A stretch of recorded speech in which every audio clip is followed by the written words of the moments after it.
କନ୍ଧମାଳ ଜିଲ୍ଲା ଟିକାବାଲି ANCS ମହାବିଦ୍ୟାଳୟରେ ଅଧ୍ୟକ୍ଷ ଦୀନବନ୍ଧୁ ମହାନ୍ତିଙ୍କ ସଭାପତିତ୍ୱରେ ସାଂସ୍କୃତିକ କାର୍ଯ୍ୟକ୍ରମ ଉଦ୍ଯାପିତ ହୋଇଯାଇଛି।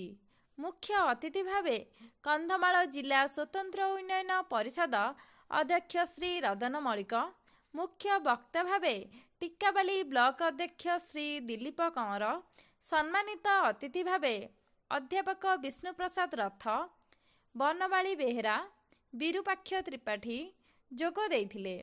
ନୋଡାଲ ଅଫିସର ଅଧ୍ୟାପକ ରତନ ଦିଗାଳ, ଜ୍ଞାନରଞ୍ଜନ ଭୋଇ ଅତିଥି ପରିଚୟ ଓ ଧନ୍ୟବାଦ ଅର୍ପଣ କରିଥିଲେ।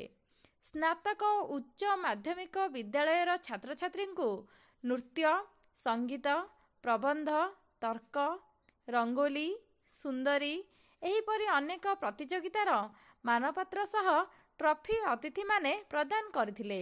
କଲେଜର ସମସ୍ତ ଅଧ୍ୟାପକ ଅଧ୍ୟାପିକା ସହଯୋଗ କରିଥିଲେ। ଜି ଉଦୟଗିରିରୁ ସୌଦାମିନୀ ସାହୁଙ୍କ ରିପୋର୍ଟ, ପର୍ଯ୍ୟବେକ୍ଷକ, ଓଡ଼ିଶା।